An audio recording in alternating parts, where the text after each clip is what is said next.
Please welcome Frank Sesno, Julie Maschhoff, Bruce Rominger, Joan Ruskamp.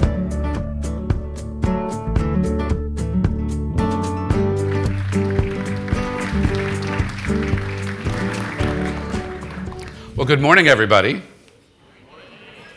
Not terribly inspired, was it? Good morning, everybody. Good morning. You're all so brave and awake so early. Oh, my goodness. It's a great pleasure to be here and to dig in with people who dig for a living. I'm Frank Sesno, as you can see on the back of your document here. I'm up from the George Washington University, where I head this project called Planet Forward, where we try to engage young voices and others around issues of sustainability, food security, which is something that we're focused on. As you note in your with your document, we've got Joan Ruskamp here. She's a cattle feeder. She is, and the farm is celebrating its 100th year this year, so 100th year, out of Nebraska. Bruce Rominger is from Rominger Brothers Farm. That's right. Fifth generation. Yes. Got that right? And you've got more information about each on the back of your document there. And Julie Maschhoff, who's a pig farmer, which doesn't, I mean, you don't fit the image.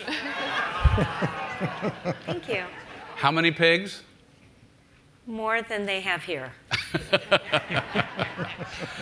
We'll get into that. We will get into that. So what I'd like to do, and I'll have your questions that'll come to the iPad, as you know, and we'll have a few minutes at the end for your questions here.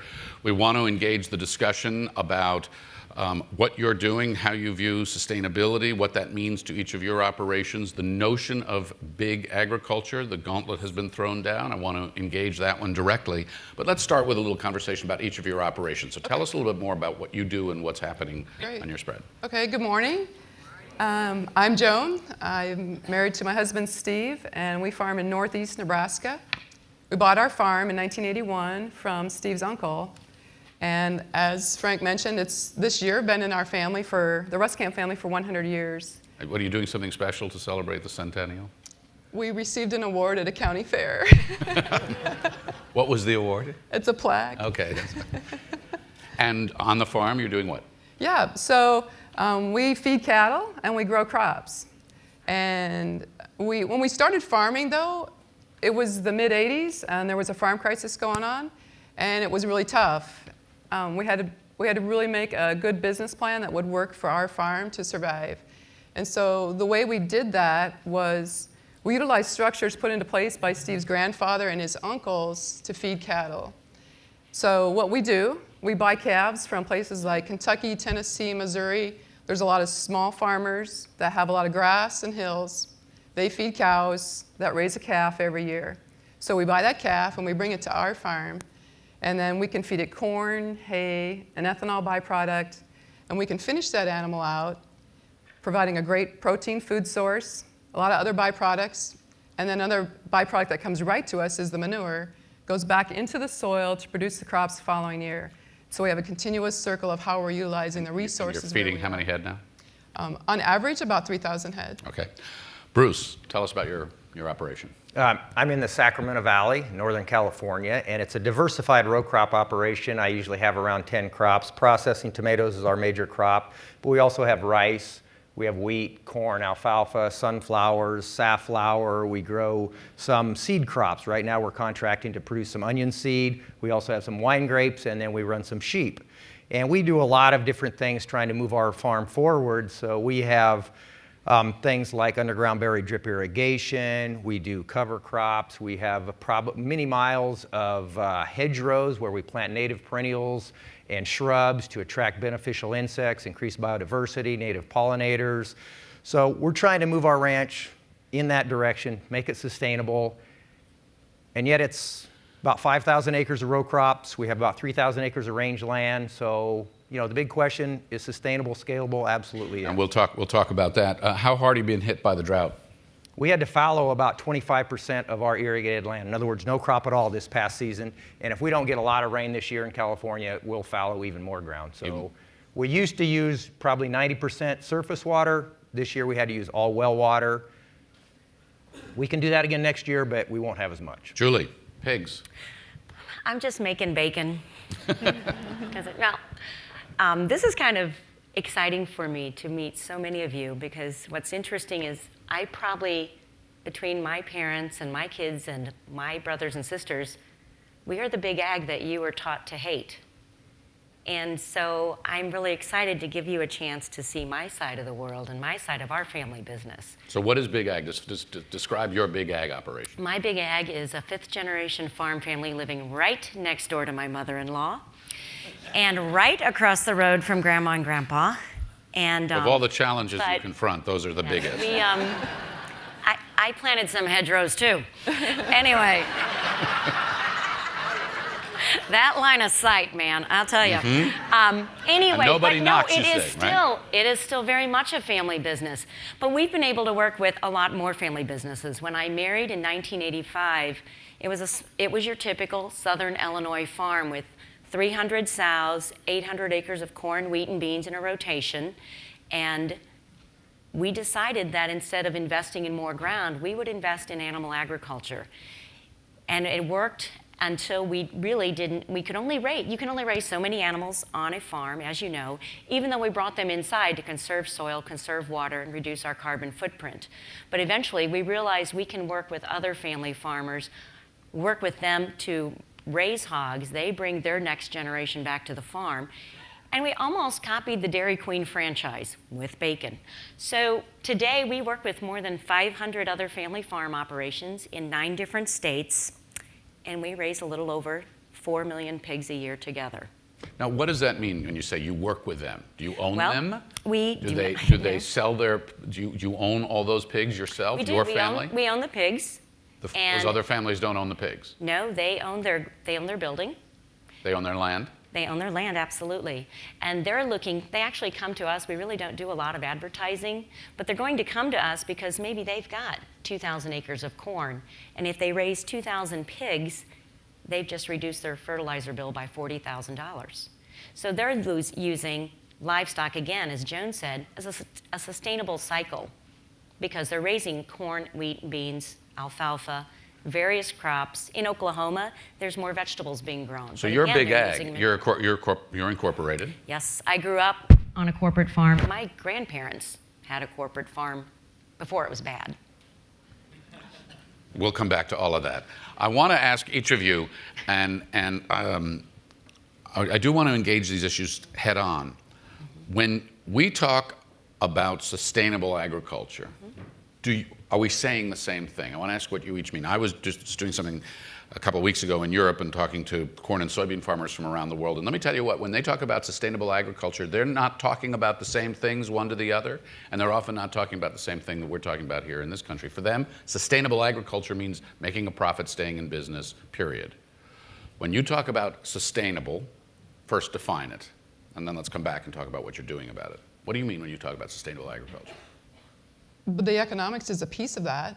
Okay. Because in order to survive, in order to make improvements, there has to be a profit. And that was something that we did right from the start. So you define sustainable agriculture how? So for me, it's the ability to produce food in a way that benefits the people that eat it, the environment that it's grown in, and the continuous improvement of the effect of that economically on our family and the families around us and the businesses around us. I think she hit on the most important part, was the continuous improvement. Obviously the economics have to be there. I'm not sustainable if I do 1 million really neat environmental green things on my farm, but I go out of business in 2 years. It doesn't do any good. Somebody's going to be farming that ground next year, probably not doing those things. So you have to, it's a continuum. We have to continually make these small steps.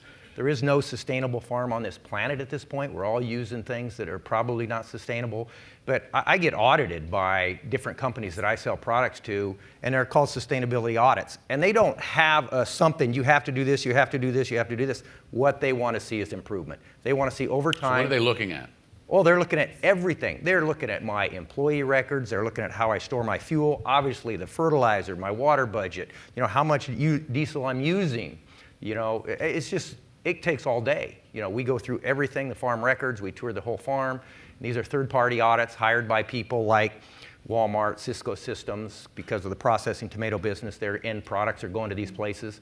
So they want to see changes, they want to see improvement, that we're working in these directions. What's sustainability to you? I think of it, a lot of times we use the word legacy farm because we intend to pass this on to the 6th and 7th generation. In fact, the 6th generation has come back to the farm because my 2 nephews are in the business with us.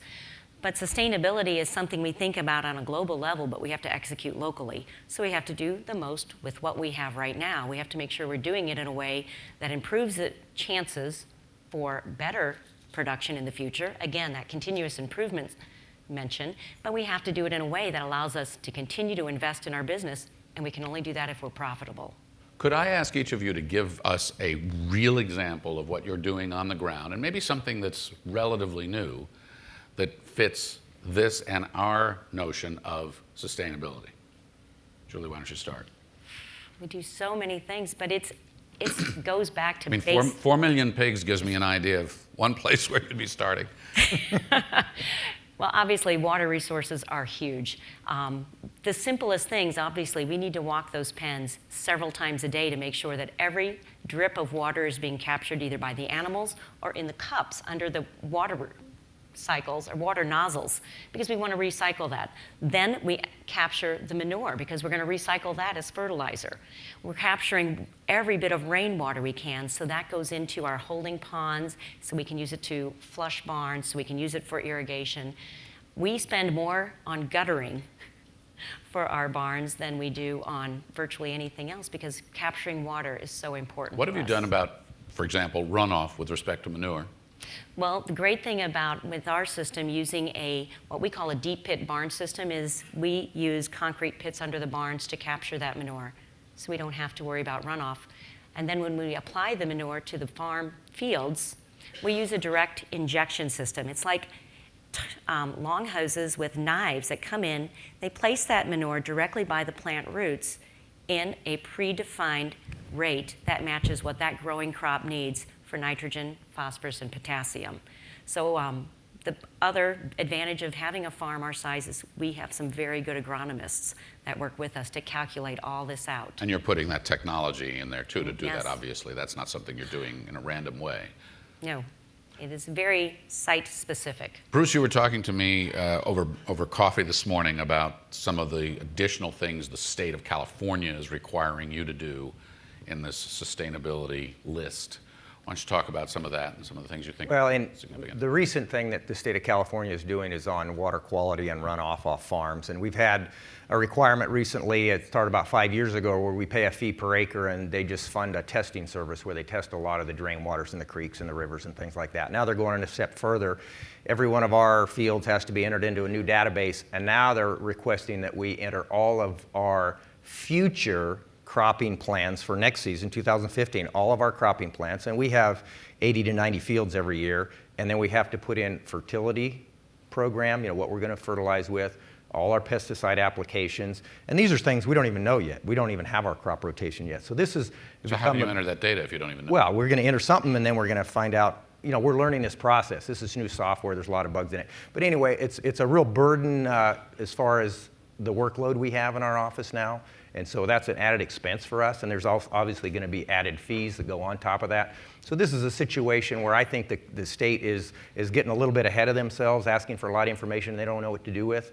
We're doing things right now that are going to make huge improvements. The underground buried drip is one of these examples where in our processing tomato fields primarily, but we do obviously with 10 crops rotate, we bury this drip tape underground so we can spoon feed the exact amount of water and fertilizer these plants need. And we have irrigation, soil moisture monitoring equipment in the field. We look sensors in the soil. We get weather data emailed to us every day specific to our location right there about the evapotranspiration of these tomato plants. And so we can put in, we're taking petiole samples. During the season, growing season, we're doing soil sampling. So we spoon feed exactly the fertilizer we need. We put on exactly the right amount of water that we think those plants need to get maximum production. And so this has really been a benefit because we're reducing any nitrates that are leaching below the root zone because we're just putting on what the plant needs. Also, the university has done a lot of research. I'm 15 miles from UC Davis on our farm, and they've shown that fertilizing with underground buried drip reduces the nitrous oxide emissions quite significantly compared to the way we used to fertilize and irrigate. So this is an example of something specifically we're doing. And how much water does the drip irrigation save compared to the way you were doing it Well, before? it depends on the season. If our soil profile is full in the spring, they don't save as, you don't need very much. But it's 25 to 33% or so savings of water using this drip irrigation. The main things is we actually get a lot bigger yields. So you measure it really in California as crop per drop. How much tons do you get for this unit of water? And it's vastly improved now with the underground drip irrigation. Joan, Yes. in your feedlot, what are you doing in the sustainability department? So one of the changes that's happened over the last 15, 20 years are the ability to hold runoff water. And so when we receive rainfall, we live in hilly ground, and so water travels. As it goes through our particular farm, though, we have a holding pond at the end, and it's similar to what Julie was talking about. Hold all the water. There are some nutrients in there as well. We use that for irrigation the following year or during the season, depending on how we're utilizing that holding pond, but it's used again for irrigation. So just monitoring the resources around us, and water is very important. We have monitoring wells, so that information is collected twice a year and sent to the DEQ of our state. So, and it's at the top end and bottom end of our feed yard, so they're monitoring water all around us. We drink the water where we live, and so, but the improvements also are the animal improvements and the low-stress cattle handling. So really for us, we're pretty small on the farm side, the row crop side, but the feedlot side is really where a lot of our labor and our time are spent, and so a lot of our improvements go into improving what we're doing with our animals, how we're handling them, how we're working around them. I walk pens every morning. I'm not usually sitting in this kind of attire during my days, and so I'm walking. You'll feel a little uncomfortable in this. It's a little, but the chairs are nice. But yeah, that's my routine in the morning, and looking at cattle and seeing if there's someone that's sick, and if I have a sick animal, I want to treat him. I want him to get better, and so we have facilities in place to be able to do that, and to remove them from their pen, bring them up, give them that, and to get them back to their pen. And we have records that track when we're doing that, so that animals, whether it's hogs or cattle, are not entering the food supply unless they're healthy, they're safe, they're nutritious. And so that is serious business to us to make sure, because I have kids in California, Chicago, Ohio, Peru. Well, he doesn't probably eat much American beef, but those other kids, they're all, and we buy meat in the grocery store. All my kids do, and my granddaughter, and they're eating that. And I feel totally confident in telling them, yeah, go eat it. I eat it. I know what all our friends are doing. We live in a mega part of the country that feeds a lot of cattle. I know the standards we adhere to, and I know the passion.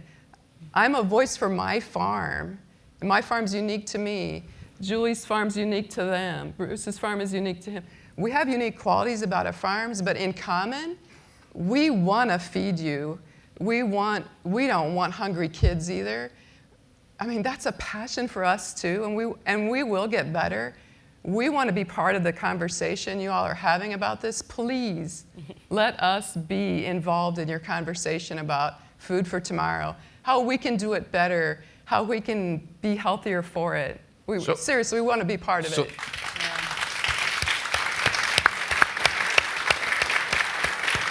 So let's engage that. Okay. What is your responsibility as farmers? What do you consider your responsibility to be, to providing nutritious food, to providing transparency on the food, on the stuff you put on the food? Because I have students all the time who say, pesticides, too much on our food, herbicides, too much on our food. What do you consider your responsibility as growers to that larger conversation? I think transparency is huge. Yeah. So what do you do? The best compliment I've ever had is, I'd love to bring all of you to our farm. We had a group. Get free samples if we can. Yes, I would, definitely. But the best compliment I ever had was a group that came, and they were off-farm people from states all over. And the guy said to me, he said, "You act like you have nothing to hide." I'm like, I don't. Yeah. I seriously don't. If you want to know what I'm doing, how I'm doctoring cattle, how we're growing crops, I see the benefits of GMOs and pesticide control with less chemical. I see the improvement in soil quality that I didn't grow up on a farm, but my mother-in-law is like, when they got their farm, she said, our ground was horrible. How do you respond to people when they talk about sustainable agriculture and a sustainable planet, who say, actually, we shouldn't be eating all this meat, and we shouldn't be telling people around the world as living standards rise that they should be eating all this meat. It's not sustainable in terms of the water, in terms of the grain, in terms of the methane, and all the other things that it produces. Well, Where are I you would on ask what their definition, what do they mean by sustainable? Like, to find out what sustainable is to you or to that person. Because I think a lot of us have different visions of what sustainability is. We do best where we are by utilizing crops. Cattle are great converters of feed grains and other grasses and forages into protein. We need to eat protein because our bodies don't make it. So we need to eat it. And that's one source. I'm not saying everyone has to have a huge meat diet, but I would like to have everyone to have meat as a part of their diet. Bruce? I think it's a great protein. Well, I'm in the meat business also on the lamb side, but I think people have to realize I'm not deciding how much people eat as far as meat. I'm supplying a product that there is a very good market for. There isn't that much lamb produced in California anymore. There's very good prices recently. And so I take this very seriously, and I'm really proud to be a farmer. I think it's a super honorable profession. I give that impression to my kids. I want them to see that I think this is a really important thing to do and that I'm out there having fun every day doing it. I see a lot of my neighbors and friends, people I grew up with, who complain about farming. Farmers are famous for complaining all the time about everything. And they do this all the time, and then their kids don't want anything to do with that farm. And I want to make it look good, and I don't have to do that as an act. I feel really good about what I do, and I take that very seriously. I'm proud of it. And I have people on my farm all the time. This close to UC Davis, I have classes coming out. I'm showing them what I'm doing. All the time we have these researchers. I couldn't hide anything if I wanted to. There's so many people on that farm all the time. But that's good. I enjoy it. I like the feedback. I've had these sustainable ag classes coming out from UC Davis, and some of these students just jump all over me for pesticide use and things like that. That's okay. I want to have that discussion. And what do you tell them? What do you tell them? I explained to them the reasons. I said, look, I have organic ground too, which I have for 25 years, had some of my ranch certified organic. But that's just a niche marketing tool for me. It's a niche marketing tool. If for me, in that situation, that's what it is, because I'm moving all of my farm to a sustainable method. The organic methods that I've seen are not necessarily sustainable. Are they easier on the environment? Why can't your whole operation be organic? Well, because it's economics. I actually used to grow. What's the difference? I make more money growing conventional tomatoes than I do organic processing tomatoes. Can you not make a profit making organic if you were straight? Some years I didn't, and that's why I quit doing it. Yes, it was difficult. On the production level, what's the cost differential for you? Well, it costs more money to grow the organics. Even though I'm not putting in pesticides, the fertility is very expensive because I have to haul manure a long ways. I don't have feed cattle anywhere, dairies. Yeah. Okay. We've got, you're surrounded by manure. See, that's the problem. It's too far away for me, though. I'm not shipping it from Nebraska or Illinois. No, but it's interesting because one of the challenges that actually has come up here is why don't we have more of this? And if people are, and one of the arguments is if we create more, we could drive the price down and make organic cheaper. Well, the supply and demand. The price of organic tomatoes that they're paying farmers now is going up because there's a demand because they aren't getting as much as they want in California. Processing tomatoes, they can't supply the demand they have. Julie. I think it goes back again, as I mentioned earlier, being globally sustainable, but you have to execute locally. And each one of us lives in a very different climate with very different soils. Our farm is called post-oak soil. It's a very white, light, chalky soil. But we've been able to improve that soil continuously over the last 50 years through organic matter and animal manure. And so now we've built a much richer, living, breathing organism called our farmland. And that's important. We can't grow necessarily everything on that ground because of our climate. But what we can do is raise very good corn, wheat, and beans. And that can be converted more efficiently to animals in our case, in our part of the world. That, again, is going back to that global view. We have to have people raising a variety of things in a variety of locations, and it also goes back to choice. We have an obligation as farmers to provide safe food, but we also have an obligation to ensure that people have a choice to choose what type of food they want. One of my best friends is a vegetarian. Another very, very good friend is an organic producer. We have choices in this country, and thank God for that. You are all big agriculture. You all have big operations. Yep. I wonder if you could talk about that in the context of sustainability and in the context of whether you feel you as a big operation are more sustainable, less sustainable. I mean, you're not going to say, yeah, I'm the guilty party here, obviously, but how do you see that in the popular conversation? Because the popular conversation often beats up on you as big ag, all right? So what's your response to that, and what's the correlation with the sustainability conversation that we're having? Well, it goes back to being transparent, as Joan was talking about, and sharing what we do. As we've grown, we become under the microscope and under the spotlight more and more. We knew that, we accepted that. But that's part of the price we pay for doing what we love, and we're willing to do that. We were the first farm in Illinois, when Illinois required a nutrient management plan for livestock farmers. We were the first farm to create one and file one.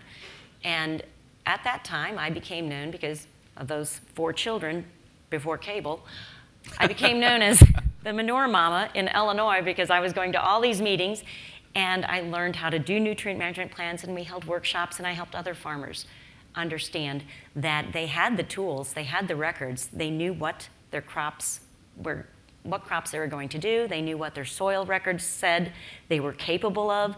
They just had to prove and document that they were planting the right crops in the right conditions and giving them the right amount of fertilizer. And that was what started as nutrient management plans. And obviously we've built them from there as we've continually improved how we go about creating a sustainable cycle of animals, grain, soil, and water conservation. So I think the fact that we have had to do more record keeping has helped us, but by growing, we've been able to create more jobs. We hire more agronomists now in our own family farm. How many people do you employ? At the farm where I live, it depends on which division. It takes about 1,200 people just to move animals, to make the feed, and that's just... And those are full-time employees? Full-time employees. Okay. The only people on our farm who have ever been paid minimum wage are my kids. And one of the things I am most proud of is that every one of our employees receives 90% of their health insurance premium. I don't know many big corporations or big ag who cover their employees the way we do. Joan, big ag, your big operation, and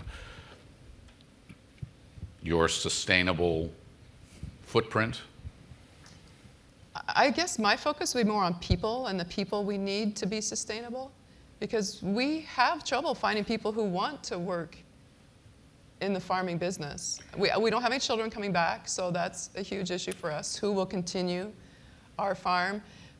But sustainability is also who will continue to do this, and the people we have that are in all of the support. I mean, we have like all these people behind us doing the jobs, like the agronomists, the nutrient management people. And it's very complicated business now. Huge amounts of technology, huge amounts of regulation. Are you saying that in your view, small farmers can't exist, and small farms won't be sustainable because they won't be able to afford $1,200 an acre to put in drip irrigation? Are you suggesting that we've put small farms out of business despite what people have heard here today? Absolutely not, but I would say that there are advantages in the sustainability arena to being large. And part of this is the technology. You know, we have the resources, expertise, education on a large farm like we have, where we can bring in the latest technology. Scale. And there's scale helps there. It really is. There are true economies of scale are really real. And so if I can, when you talk about economies of scale, by definition, that's more sustainable. Economy means I'm spending less dollars to produce a certain amount of some product. Those dollars mean resources. I'm buying less fertilizer, I'm using less water, burning less diesel because I'm very efficient. And so that's an advantage to being large. I think there's another aspect, though, that we need to consider as I look at the people who want to farm today. When Ken and I started out, we did have to buy the farm from his parents, and we had to wear a lot of hats. I had to do payroll, I had to learn how to shop for insurance. We had to learn how to we had to be part agronomists. We had to be, we had to learn when to analyze animal health so we knew when to call the vet because we didn't have one on staff. We had to wear so many hats. And as we grew, we were able to become a little better at maybe one area than the other and hire someone else who's more focused and more specialized. But we had a lot of time to do that. We're talking 30 years to get to this point. Today's young people who want to come back and farm are expected to know so many of those aspects. And it's I shouldn't try to make it sound like farmers have it harder than anyone else. Anyone who wants to start a small business knows the challenges of budgeting, of meeting a payroll, of trying to learn how to hire people, how to train people. There's a lot of work to running a business, and ag is no different. So I think it helps to have time, and which we had. I don't know if young farmers have the grace of time to learn everything at once. I want to open it up to your questions, and while you formulate that, I want to ask each of you quickly, and then I think we've got microphones that are moving around the room, is that right? What you see as the principal challenge or opportunity, pick one, for the future, as you're considering the future for yourself in agriculture. Why do I always have to go first? You don't. Okay. You don't? Go ahead, Joe. The biggest challenge for me personally and our farm personally? Yeah. I think it's education.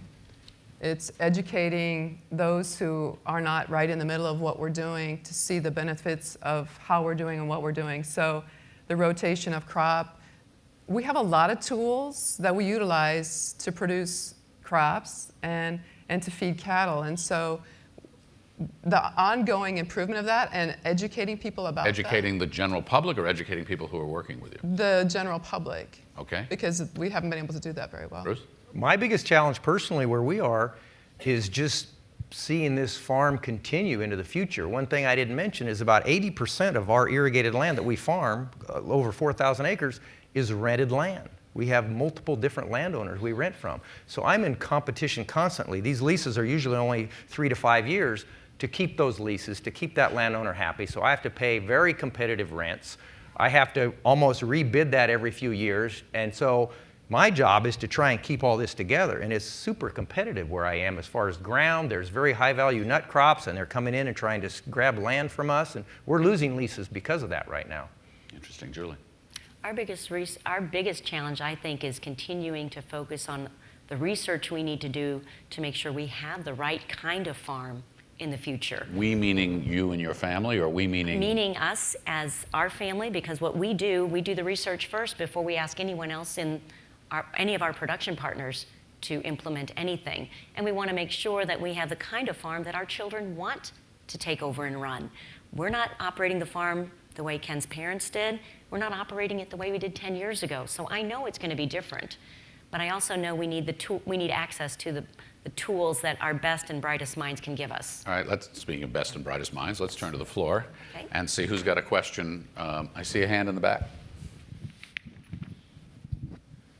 Thanks for being here.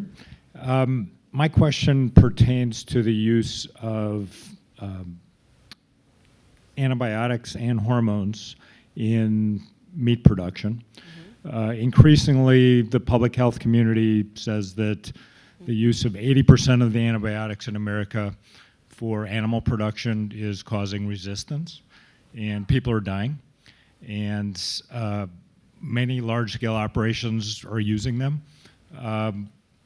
What's your feeling about that, and how do we stop it? You want me to start? I can handle this one, I think. I'll pick up where she leaves off. Well, because we do have two different perspectives here. And in our system, obviously with our size, we're lucky enough to do a lot of different production models. So in some cases, we do use antibiotics. In other cases, we don't, unless we're forced to. And in that case, the animal's moved to a conventional farm where antibiotics can be used.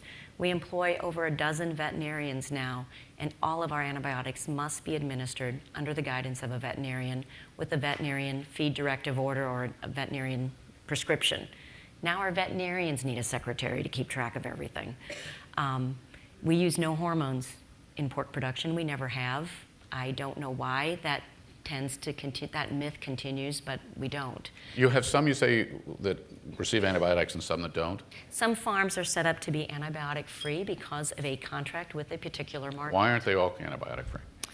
It's very hard to raise, because of our contracts, we are not being paid to raise antibiotic free meat. Probably 90% of our customers are asking us for X amount of pounds of meat without certain characteristics. You see the market changing? Isn't there more demand for that with Chipotle, what Chipotle has done and others? You think that there's... I think there's a growing demand on the poultry side. There is on the pork side, but we're not seeing it in our system among our current customers. I am sure if Chipotle would ask our customers to source that for them, when they needed a source, they'd ask us if we were interested. So there is a chain. I think we need to, though, assure you that we're listening, yes, and we hear that concern, and we're addressing it. How? How are you? We have children and grandchildren as well that we want to make sure things work for them too. And so, first off, people get sick for whatever reason they get sick, and so will an animal. A stress, an immune issue that I'm not connected to that, because we're buying calves from people who've had them for the 6 to 8 months of their life that we didn't. So it could have been sick as a calf, and then we get it. It already has a little lung damage, goes through a little stress, and it needs an antibiotic to get over it. And so we're going to utilize that tool as one. I mean, we use bedding, we use fresh water, we use very balanced rations to help that animal thrive. They're not coming to the feedlot to survive, they're coming to thrive. And so the use of an antibiotic as one tool of many to help that happen, it's also an animal welfare issue for me. I will not see an animal suffer because I can't use an antibiotic. It would be very unfair to the animal. I take that very seriously because I administer that. We're small enough that we don't have a veterinarian hired on staff, but we work super close with them. They supervise what we do. We have protocols. The animal is weighed. The antibiotic is administered by weight and dosage. It's very precise. Like I said, it's records not just are across kept. the whole This isn't population. No. I mean, we could sell cattle that way, but for what we're doing and the record keeping it takes to be organic or natural, or there's reasons that's done by less than more, because there is a lot more labor involved in doing that too. All right, we go to the floor for another question. Right here. Yeah. Can I jump in real quick over here? I'm sorry. Just real quick. Where are you? Over here. Over here. Okay. It sounds like you're suggesting that you're only using it when the animal's sick. You're not using it for growth reasons, and you're not using it prophylactically? We have, in our business, as a business for growth, we've listened to that, and so we're addressing that and eliminating and phasing that out for growth. There's a class of, they're called ionophores, that work on the gas in the rumen. Cattle are ruminants, and they produce gas in their rumen. Because an ionophore breaks down a bacteria that causes gas, it's classified as an antibiotic, but ionophores are not used in human medicine, so that's another piece of something that we're utilizing. So yeah, we're listening. We're not perfect, and we know that. But we want to keep improving, and that's what we've been doing, continuously improving. But in answer to his question, are you phasing this out across your business? Across the industry. Mm-hmm. Over what period of time? It's about 2 to 3 years. Mm-hmm. I think that goes to the point. The pork industry is following the same model, where we realize we don't want to use any of the same class of antibiotics that are used in human health. We are constantly recognizing we need to shift, find new ways to make sure we can ensure that our animals thrive and are cared for. And I can't say big words like that because I'm from Southern Illinois, but ionophores are something our veterinarians have talked about, and we're talking about using probiotics and tools that are not part of our human health toolbox. And we only have a couple of minutes left, so I want to try to get another couple of questions, and if it's possible, from the floor. Why don't I ask you, do we have other questions here as well? All right, go ahead. I just want to thank you, the three of you, for telling your story, because I too am a farmer. I'm a farmer from Iowa, and yesterday I met many of you here, and I would encourage the body here to in your side conversations to come up and talk to all of us so that we can tell our stories about what actually happens on the farm, which are just as intriguing as the one that you heard last night. So I would like to invite us all to enlarge the conversation about what agriculture is, size neutral, and it's so that it's not a war. I don't want to consider it as a war because I believe that the world needs all of us, whether we farm at Stonehill or we farm in southern Illinois or California or Nebraska or Iowa. Thank you. All right, we have a very short period of time, so let me pose this last question to you. Again, a lightning round. What is the biggest change that you think is going to come to your business and to agriculture in the next 5 years? Julie? Biotechnology is already here, but I think we're going to do exciting things through genetic changes. We're looking at genetics from around the world to figure out what we need to do to create a better animal that can thrive on fewer resources. I agree that technology is just changing so fast where we are, and we're using everything we can that we can afford to make our farm more sustainable. And what I want to emphasize, and it came up a little bit in Julie's answer before, is we are changing the way we do things because the consumers are sending that messages directly to us, and we hear that. I would much rather change my farm because of consumer demand and pressure than a government regulation. I'm happy to do it. Let me figure out how to do it. Tell the kind of way you want things grown, what animals, what kind of crops you want. We'll figure out how to do it. But when we get it from the government regulatory side first, it becomes very, very difficult. Okay, but when you get it from the government regulatory side, whether it's for climate change or for pollution or for runoff or for other reasons, that too is meant to be for sustainability. I understand that. I understand that, but we get the regulations from somebody that doesn't know how things work on a farm. I'll figure out how to get to that end point. Tell me where you want it to be. Joan? Water will continue to be a big issue, especially when there's drought areas, and how to conserve water, how to use water better. And so that's, I think, continue, but I think the conversation is going to continue to grow. That will be a change because, you know, when I was growing up, we didn't have to think about what we were eating, or, you know, grandma and grandpa had a farm and people were more connected, and now they're less. So the conversation about how things are happening, where they're happening, who's doing it, that, I think, in the next 5 years is really going to change a lot. I would just close with that note. I think the conversation, as you say, and the questions, I think, suggest that the young, here's what I see with our students. None of them grew up on a farm. None of them have worked a farm, but they're all foodies. They're all foodies. They want to eat good food.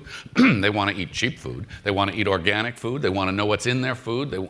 And so I think this conversation is going to go, and I hope they'll all come and intern on your farms. Okay. That'd be awesome. Very good. Thanks to all of you. Thank you. Thank you.